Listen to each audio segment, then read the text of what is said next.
السلام علیکم دوستو، کیا حال ہیں؟ ٹھیک ٹھاک دوستو، آج میں آپ کو بتا رہا ہوں برج دلو والوں کے لیے ایک خاص راز۔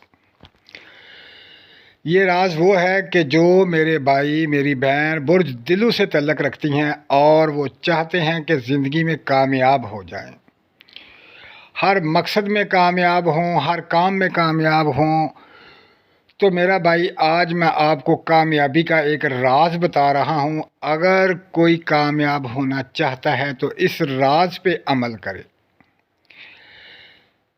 یہ ایک ایسا راز ہے کہ جن دوستوں کو بتایا آج تک انہیں کبھی کسی کام میں ناکامی نہیں ہوئی، کبھی پریشانی نہیں آئی۔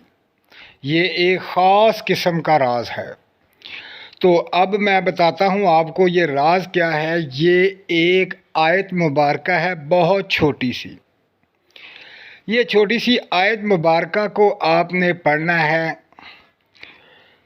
کسی بھی نماز کے وقت پڑھ لیں یا کسی بھی ٹائم پڑھ لیں جب آپ فری ہوں، تو روزانہ اس کو پڑھ لیں، پھر دیکھیں کہ کامیابی آپ کے قدم چومتی ہے۔ اگر وہ اسکول میں پڑھ رہا ہے تو انشاءاللہ وہ تعلیم میں بہت آگے جائے گا۔ اگر امتحانات ہیں تو امتحان میں کامیابی ملے گی۔ اگر وہ کسی کھیل میں ہے تو انشاءاللہ وہ کھیل میں کامیاب ہوگا۔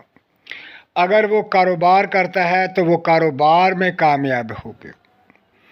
تو یہ ایک خاص قسم کی آیت اور خاص قسم کا راز ہے جو میں اب آپ کو بتانے جا رہا ہوں۔ اس کا طریقہ کار کیا ہے کہ آپ کا نام جو ہے نا، اس کے جتنے بھی اعداد آتے ہیں،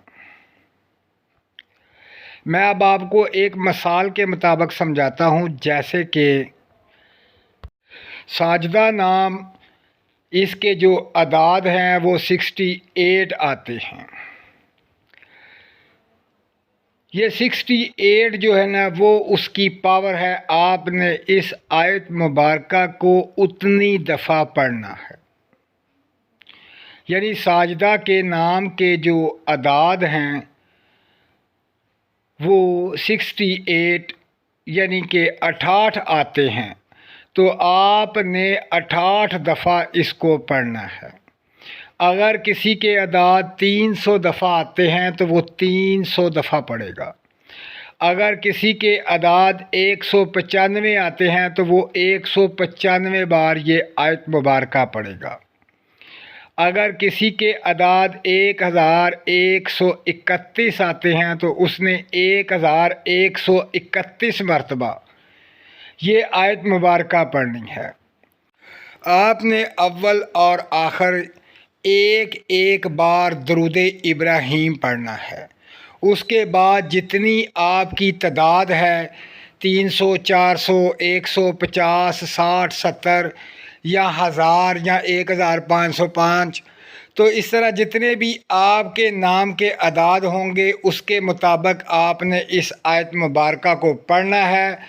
جو آیت مبارکہ اس وقت آپ کے سامنے سکرین پر آ رہی ہے، اس آیت مبارکہ کو آپ نے اپنے نام کے اعداد کے مطابق روزانہ پڑھیں، پھر دیکھیں اس کا کمال اللہ پاک کی ذات آپ پر کرم فرمائے گی اور آپ کو کامیابیاں ملیں گی، آپ ہر مقصد میں کامیاب ہوں گے۔ تو دوستو اپنا خیال رکھیں اور مجھے دعاؤں میں یاد رکھیں۔ اللہ حافظ۔